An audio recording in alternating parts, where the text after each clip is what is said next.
você que chegou aqui pela primeira vez, eu sou Tom Proencio e nesse canal a gente fala sobre cidadania, empreendedorismo, gestão pública, economia e política. E hoje eu trouxe aqui para conversar comigo um grande amigo, João Rodrigues, empresário na cidade de Jaguariúna, empreendedor social também, uma empresa aí de mais de 30 anos e hoje vai bater um papo aqui com a gente. Seja bem-vindo, João. Obrigado, Tom, pelo convite. É sempre bom dialogar com você aí, que é uma das grandes lideranças que a gente tem aqui na região. E eu fico muito feliz, até porque uma das bandeiras que eu acompanho aí, que é o empreendedorismo, é uma das causas minhas aí que acredito muito que pode ajudar as pessoas a se desenvolverem.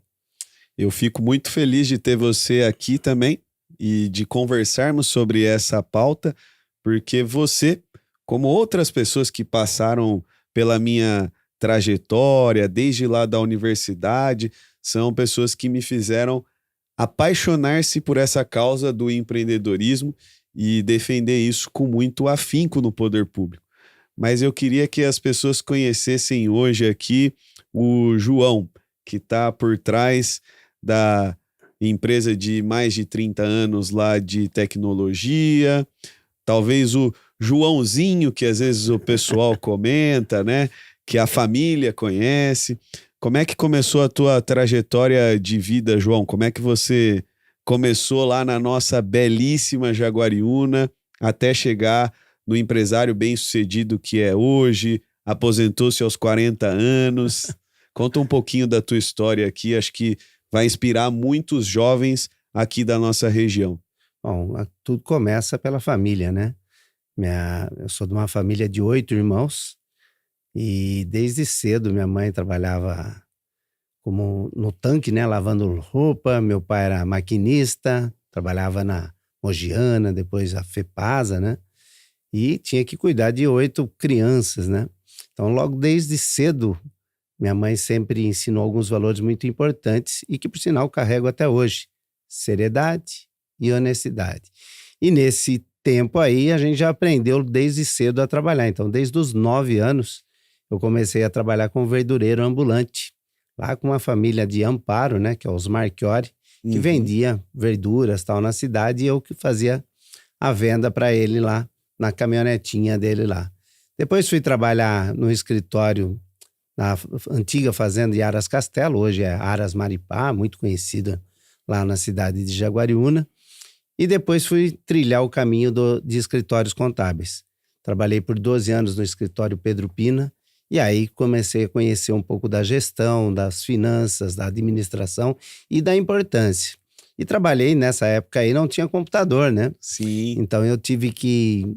A minha carreira começou, e o gosto até pela tecnologia, foi porque o primeiro computador a chegar quase em Jaguariúna foi no escritório Pedro Pina, e eu tive a possibilidade de começar os primeiros passos a informatizar o escritório, através do quê? De sistemas, no caso ali de despachante, depois contabilidade, escrita fiscal, folha de pagamento, ou seja, eu comecei a aprender o que é gerir uma empresa. Depois dei mais um degrauzinho lá, comecei a fazer os contratos sociais, e aí comecei a lidar um pouco mais com o poder público, né? Até porque a gente tinha que redigir os contratos sociais. Não tem como ficar longe, né? Não tem, você tinha que fazer as matrículas, né? Tanto na prefeitura, quanto na junta comercial, e como lá na época era o posto fiscal, né? Que lá em Jaguariúna até hoje não tem uma junta comercial. Então esse trabalho desde cedo com esse tipo de trabalho me fez conhecer um pouco mais o que era o poder público e o quanto que era moroso já no negócio. E aí aos 20 e poucos anos eu decidi largar tudo e montar minha própria empresa, né? Porque eu já vislumbrava lá que toda empresa precisava se administrar. Porque normalmente naquela época lá o contador ou o escritório contábil era simplesmente um guardador de livros, né? A pessoa nem fazia, às vezes, a nota fiscal, quem fazia era o contador. E aí eu já vislumbrava, falando, não, mas por que de repente as pessoas não começam elas mesmas gerir ou elas terem as informações para que elas pudessem melhorar já no dia? Porque tomar as decisões. Tomar as decisões do dia a dia. E aí, de um gesto ousado até, né? De quebra de paradigmas e tal, Falei, não, vou sair de um lugar que estava confortável no escritório e resolvi montar a JRS Computação, que tem agora, vai fazer esse ano aqui 35 anos. E aí eu comecei a dura tarefa também de aprender o quê? A vender, né? A vender o B2B do negócio.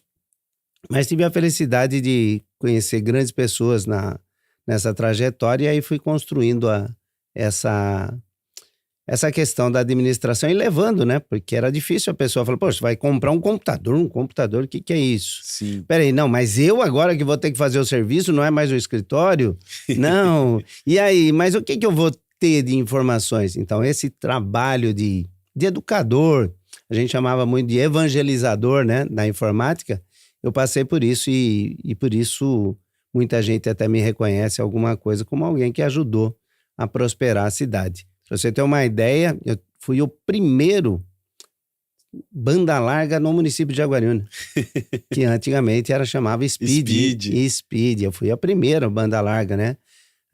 Ou seja, teve várias coisas que eu fui precursor do negócio lá, e isso ajudou bastante gente a modernizar. E agora, passa-se 35 anos, eu vejo que a Dona Maria e o Seu José se preparem com a reforma tributária e eles vão ter que saber mais ainda, e a gente está preparando algumas coisas muito bacanas aí para ajudar esse pessoal aí. Ô João, olhando para trás, assim, na tua trajetória de vida, começou a empreender com 20 anos, né? Eu também fiz essa maluquice de tentar empreender com 20 anos, não fui tão bem sucedido assim, mas eu queria te perguntar uma coisa aqui, diante do cenário que a gente está vivenciando hoje, vários jovens no Brasil sonham em ter teu próprio negócio, várias pessoas sonham em ter seu próprio negócio, e esse é o motivo pelo qual eu acabei entrando na política, né? Facilitar a vida de quem quer prosperar. É mais fácil empreender hoje ou naquele momento que você começou? Muito mais fácil hoje. Muito mais fácil, até porque você tem a tecnologia ajudando, né? Para você ter uma ideia, eu não sabia nem o que era a palavra empreendedor. Uhum. Ou seja, isso nem se falava. Na realidade, você começa quase por intuição. Hoje não, hoje você tem recursos de cursos. Hoje você pode falar, poxa, eu quero montar uma fábrica de copo. Você vai lá na internet, tem curso para isso, o que eu preciso, quanto que eu vou gastar. Uhum. Então, isso facilitou bastante. Mas é claro que tudo na vida, aquilo que tem excesso de informação, Uhum. ela precisa ser o quê? Ela precisa pegar e ser filtrada para que você faça o certo. E como tem muita informação, o que ocorre com a questão da internet e no mundo de hoje é muito ruído. Então, de repente, as pessoas se dispersam. Então, uma dica que eu dou para quem quer empreender é o quê? Foco. Precisa ter foco. E aí você precisa ter planejamento. Então, se você tiver foco naquilo que você gosta de fazer, naquilo que você ama fazer, não tenha dúvida, você vai conseguir empreender e vai ganhar dinheiro, porque hoje é um mundo de oportunidades para quem quer empreender.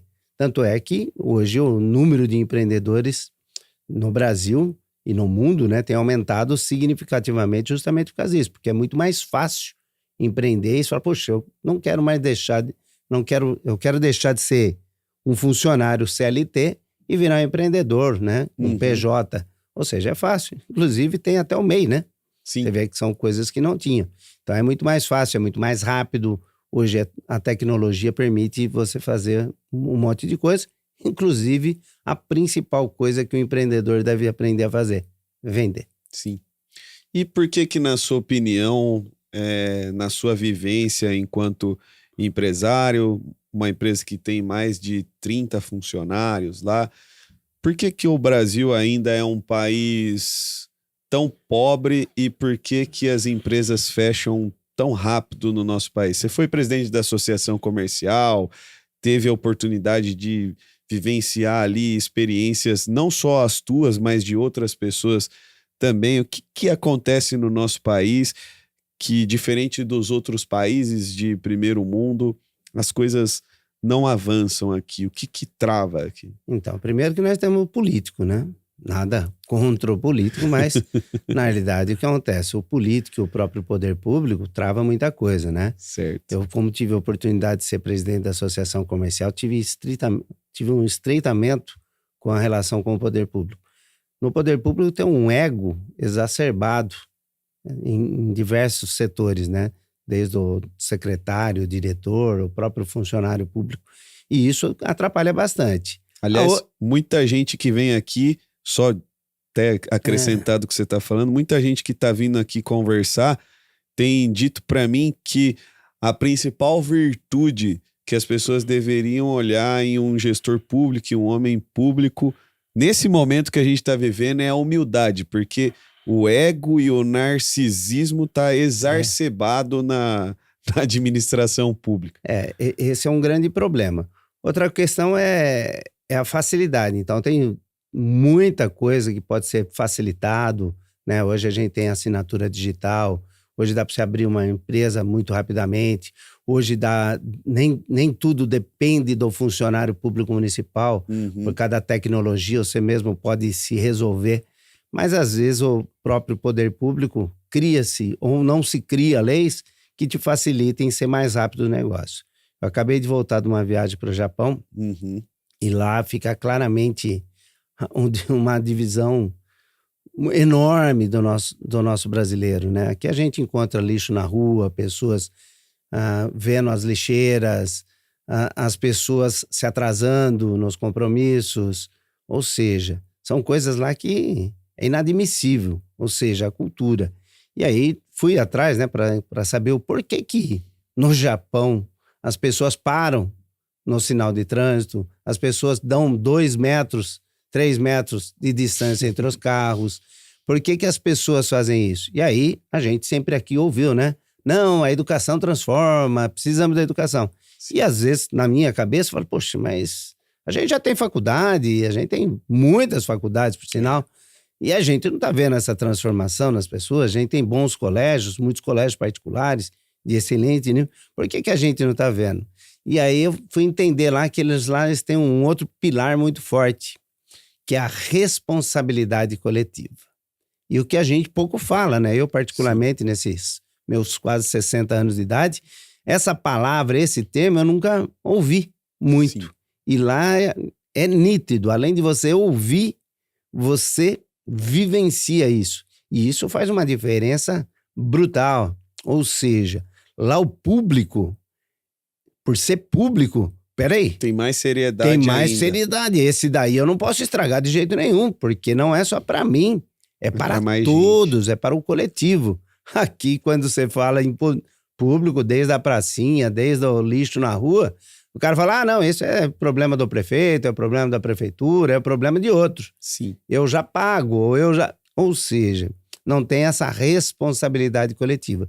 E isso você vê que a nível de pessoas, a nível de país, faz uma transformação terrível. Pra você ter uma ideia, lá eu não encontrei um só buraco na rua.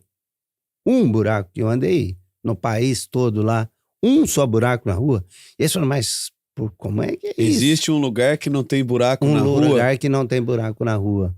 Um lugar onde que as respeitam, um lugar onde que tem um número absurdo de pessoas na rua, no dia a dia, nos metrôs e tal, e aí você vê como o negócio funciona. As pessoas fazem fila e não precisa ninguém pedir, não precisa ninguém multar, não precisa ter uma lei que vai lá, né? Não precisa o governo te impor o negócio. Ou seja, a tal da responsabilidade coletiva faz toda a diferença, porque a pessoa fica na cabeça dela isso todo dia. E eu tinha um grande amigo que infelizmente se foi nos últimos meses, que era o Tony Rooshoff da Alhambra. Ele tinha uma frase que dizia assim, ele fala assim, eu só tô bem se o meu vizinho está bem. E isso, quando ele falava isso, todo mundo ficava meio, né? Como assim você tá bem se o vizinho tá bem? E aí, indo lá pro Japão, eu percebi que é isso mesmo, né? Eu só vou estar bem se o meu vizinho tá bem, se a minha rua estiver bem, se a minha escola estiver bem, se as crianças estiverem bem. E aí, por isso que o cuidado, e por isso que às vezes quando os japoneses vieram aqui, né, pra Copa do Mundo e tal, todo mundo falou, nossa, eles acabar o jogo aqui e tal, nossa, não tem uma sujeira, tá tudo limpo. E é absurdo a diferença de nós brasileiros para eles lá. E por que não podemos ser assim? Por que não podemos? Podemos sim, né? Só precisamos o quê? Todo mundo ter a consciência e começar a conscientizar. E acredito que vocês aí que estão militando na política, alguma coisa aí, podem fazer essa diferença aí, porque podem ir pegando mais pessoas, seja lá no Congresso, seja nas próprias cidades, né? E levar as coisas para frente com essa mentalidade da responsabilidade coletiva e sem aquele ego, né? E fui eu que fiz, fui eu que é o que de repente atrapalha muito. Que acontece. No dia a dia das cidades. João, você estava tranquilo lá na sua vida, estava aposentado, conseguiu construir um patrimônio bacana, conseguiu construir sua história, saiu de ser um menino que carregava verdura no caixote para se tornar um empresário bem-sucedido. Daí, João, você foi se meter com política, cara. Você foi ficar andando com esse tom para cima e para baixo por causa de política. Por que você se mobilizou nisso, João? Bom, primeiro que eu tenho uma filha de 25 anos, né? Eu tenho mais irmãos, a minha família é de Jaguariúna, e eu tenho amigos, eu tenho empresários, eu tenho clientes. E na realidade, a gente sempre precisa o quê? De pessoas que façam, né? Não adianta você ficar indignado, a gente ficar só reclamando, precisamos que façam. E às vezes, de repente, e é o meu caso ali, né? Às vezes a esposa, a família fala, não, você não, eu ajudo, eu faço lá. Então, quando você encontra, e no caso, lhe encontrei numa causa de ajuda aos jovens, e naquela oportunidade que a gente se encontrou, jovens que estavam se mutilando, que estavam se suicidando, e de repente pega um jovem que conversa com outro jovem, que o jovem escuta. Para mim fez todo o sentido lhe ajudar e continua ajudando, e outras pessoas também que estão engajadas em causas bonitas, né?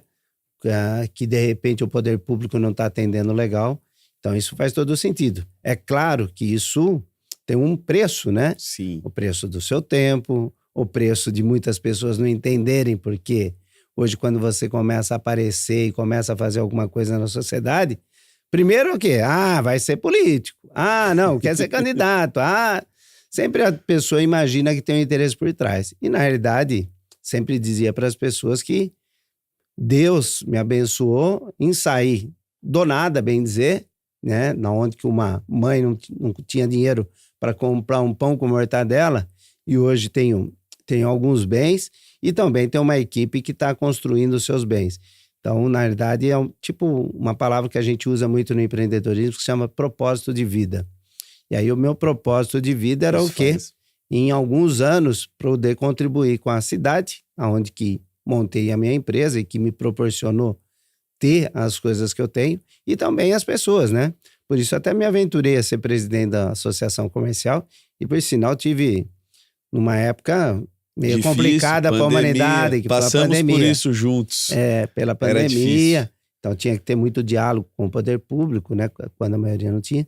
E tive a felicidade de deixar a construção da sede, né? Da Associação Comercial e Industrial de Jaguariúna lá, o que hoje, de repente, beneficia muitos empreendedores, jovens empreendedores e pessoas que querem montar os seus negócios, porque agora elas têm um local para se reunir, um lugar agradável, alguma coisa que é no centro da cidade, para fazer os seus negócios.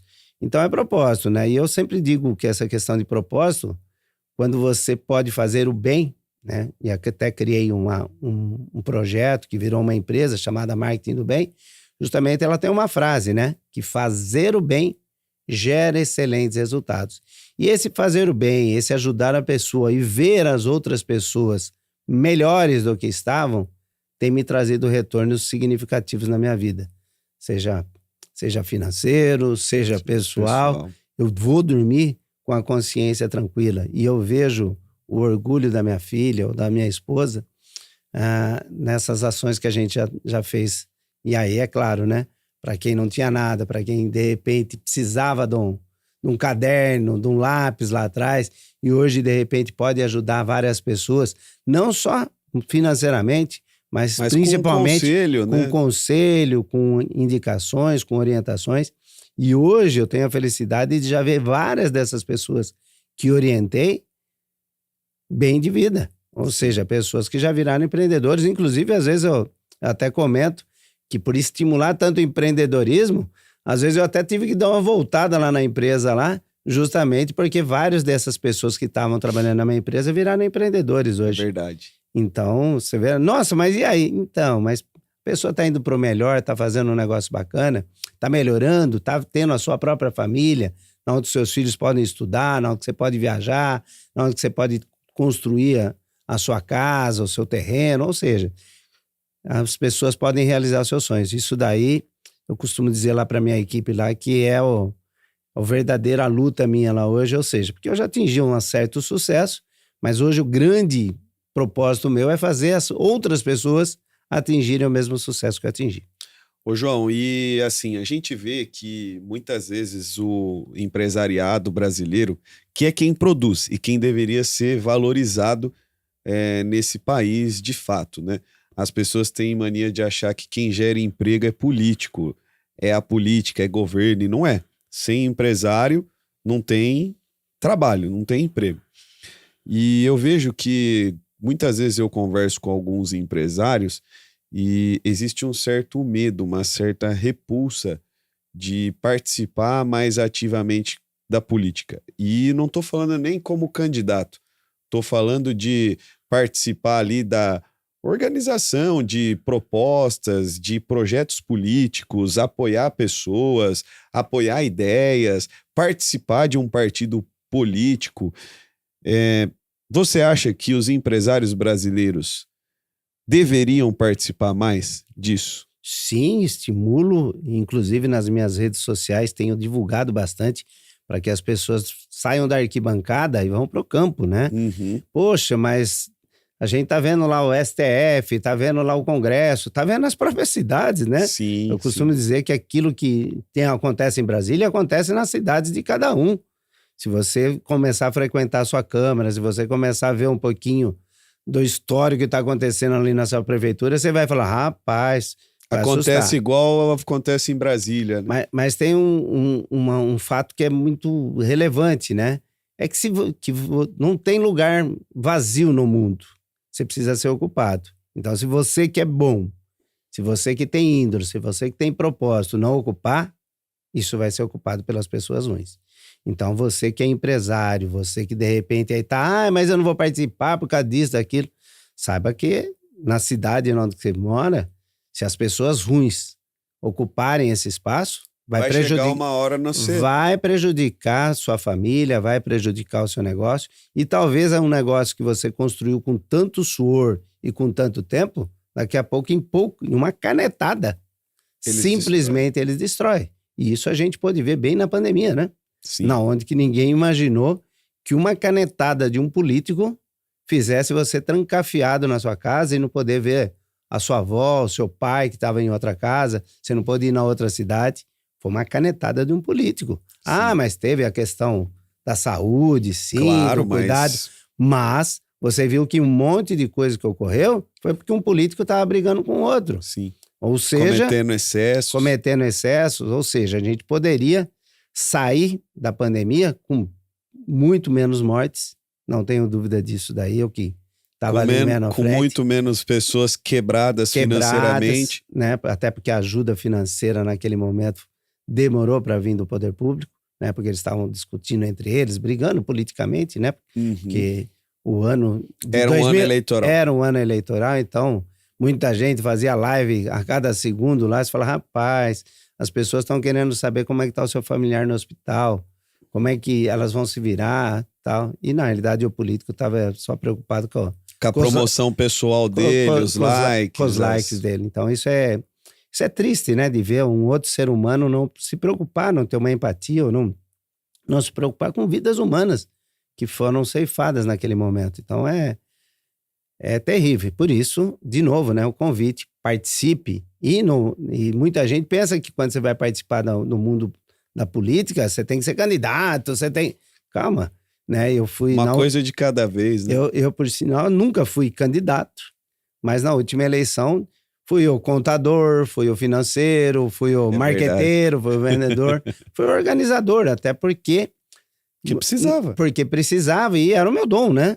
eu sou de administração, mas o outro, de repente, era o cara lá da rua, Sim. que ia carregar o cavalete, que ia fazer bandeira, o outro lá era o que ia dirigir, o outro lá era o que ia fazer a arte, ou seja, tem um monte de tarefas. E a principal delas, que acredito que todo mundo pode fazer, indistintamente se tiver num partido ou não, é o quê? É conversar com o seu vizinho, conversar com seus amigos, né? E conscientizá-lo, porque nós temos uma eleição muito importante esse ano aqui, e normalmente a gente sempre vê as mesmas caras sendo eleitas, as mesmas mentiras, as mesmas promessas, né?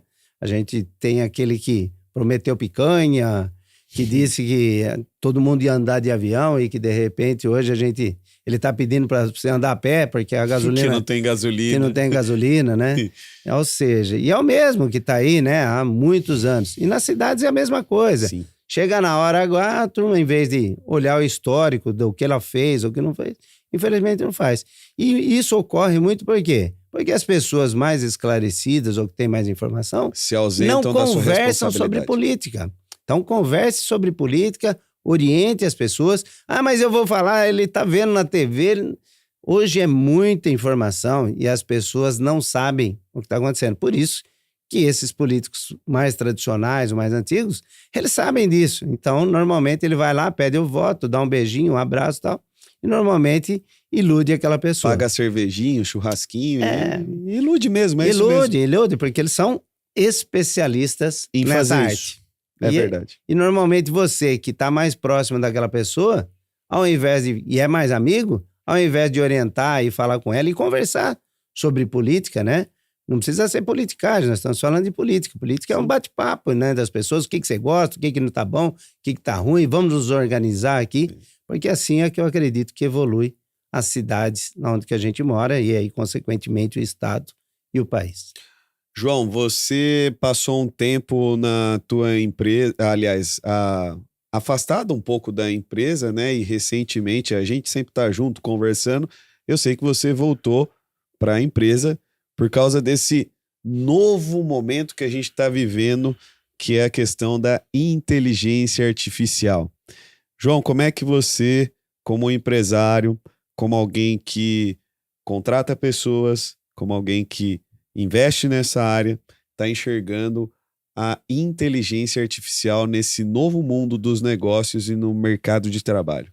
Eu acho que ela vai facilitar aí muito, né? Claro que eu sempre digo para as pessoas que a inteligência artificial é tipo um bebê ainda, né? Então você tem que educar ela precisa conhecer você e aí ela vai fazer a transformação. A gente já tem feito vários agentes, né? Que a gente fala que são quase uma pessoa que está fazendo determinada tarefa. Então, a gente está treinando essas inteligências artificiais, já levamos para alguns clientes e aí vamos levar mais. E principalmente agora com a reforma tributária que está chegando aqui, Sim. Nós estamos criando alguma coisa que a gente nunca criou nesses 35 anos. Porque o grande desafio nosso é fazer com que aquela pessoa leiga, que às vezes não sabia nem quanto faturava, que ela consiga gerir a empresa dela, né? Ou seja, o meu grande sonho é que aquele micro e pequeno empresário, que é o nosso foco, o nosso cliente principal lá, ele consiga ficar muito tempo no mercado e ele não fique como estatística de 1, 2 anos, de repente ele tenha fechado o seu negócio. E acredito que ele só vai conseguir isso se de uma maneira muito fácil, muito rápida e até na linguagem dele, ele conseguir ter essas informações. Então, a inteligência que a gente está preparando, para você ter uma ideia, né, lá atrás, quando a gente começou, a gente tinha um negócio que num simples toque a pessoa ia administrar. Hoje, simplesmente, você vai falar e vai falar assim, quero saber como é que está a minha empresa. E o sistema vai te informar como que ela está e o que você deve fazer para melhorar cada ponto da sua empresa. Então, é um negócio muito bacana, muito legal, que, claro, precisa ser usado com moderação, né? Com ética, e claro, e com ética e tal, e principalmente, né? Você saber que ele não te forma todas as respostas corretamente de início. Ele precisa te conhecer, você precisa passar informação e tal. E essa tecnologia, a inteligência artificial, Ao contrário de outras, né, como o iPhone, alguma coisa, essa questão do touch, onde que as pessoas de mais idade tiveram uma enorme dificuldade, porque não tinha um botão e tal, a inteligência artificial vai ajudar justamente aquelas pessoas que têm 40 anos ou mais, porque a gente vai poder passar para a inteligência artificial conteúdo, contexto, ou seja, quem mais sabe de história, quem sabe mais de vida, não é às vezes o jovem, é aquela pessoa de mais idade. Então isso vai facilitar, até porque o Brasil tem uma geração grande de pessoas acima dos 40 anos, então essas pessoas vão poder se usufruir da tecnologia e vão ser muito requisitadas. Então um receio que eu tinha muito grande, desse aproveitamento dessas pessoas de mais idade, de repente estavam se aposentando, ficando doentes, obsoletas, não tenho dúvida nenhuma que essas pessoas, junto com os jovens, vão poder fazer do nosso Brasil e das nossas cidades um país muito melhor com a inteligência artificial. Então, você acredita que... Bom, aliás, eu tenho falado com muita gente aqui que passa aqui pelo nosso bate-papo da importância o ensino de conceitos e de conhecimento de como lidar com inteligência artificial já desde o começo lá dos primórdios da criança na escola, porque isso é o futuro, veio para ficar, pelo que eu estou entendendo do que você está falando, que é da área tecnológica, isso vai ficar, não tem como fugir disso. Você acredita que finalmente, por causa da inteligência artificial, nós vamos conseguir ter a união da experiência de quem é mais velho com o vigor e a força de quem é jovem para a gente conseguir melhorar nosso país? Com certeza, e o jovem vai ter um aprendizado muito maior, porque hoje as informações vão ser muito rápidas para ele, então ele é muito dinâmico, né? Ele acessa muitas informações. Já aquela pessoa de mais idade, alguma coisa, vai passar o conteúdo, o contexto de forma clara. E outra vantagem que tem da pessoa de mais idade, alguma coisa, é o quê? É que ela sabe o resultado esperado. E às vezes o jovem na ansiedade, alguma coisa, não... qualquer coisa, o que aparece na realidade ele aceita, né? Sim. E na realidade você vai perceber que essa mescla dos matures, né, que eu falo, dos experientes com os jovens, vai dar um resultado fantástico. E claro, para isso também precisa logo desde cedo as escolas introduzirem, né? Eu sou um afeito a que o empreendedorismo, né, seja uma matéria nas escolas, e aí, claro, pode agregar o empreendedorismo com a inteligência artificial para que as nossas crianças já comecem a nascer entendendo isso, né, que também não é para ser usada a inteligência artificial de qualquer jeito. Ou seja, isso é muito mais importante, às vezes, do que uma lei que proíba isso ou proíba aquilo. Sim. Que, de repente, às vezes, os nossos governantes tentam imputar na nossa vida. João, quero agradecer você mais uma vez pela presença. Vão me faltar palavras aqui para falar da gratidão, do respeito, do carinho, da jornada que a gente tem construído ao longo dessa nossa vida aqui, né? Seja na cidade de Jaguariúna, seja em toda a nossa região. Mas eu queria que você deixasse uma mensagem final de esperança para os jovens do nosso país. Na realidade, a grande mensagem é que eu fico muito feliz, né, de estar na sua presença, porque eu já tenho te acompanhado nesses últimos anos aí, e eu sei a luta sua, e eu sempre digo aos jovens, né, sejam íntegros, sejam honestos, por mais que você veja na política várias coisas ali, é possível fazer o certo do jeito certo. Não é fácil, mas é possível fazer o certo do jeito certo. E fazendo o certo do jeito certo, pode ter certeza que o negócio funcione. E com a minha experiência que tive lá no Japão, dá para ver que fazer o certo do jeito certo funciona. E era alguma coisa que às vezes me passava dúvida em alguma coisa. Hoje eu posso falar sobre isso. Então você jovem, você empresário aí, participe mais da vida política. Temos bons exemplos de político, porque às vezes a gente pensa que não tem político bom, né? Tem político bom, eu conheço vários desses aí. Filie-se a um partido político e, claro, se for ao Novo, melhor ainda, né? E ajude a construir as suas cidades, porque tem várias pessoas querendo fazer algo bacana aí na sua cidade e que de repente precisam dessa força de vocês. Tá bom? João, obrigado. Falou, Tom. Fazer o bem gera excelentes resultados. Exato.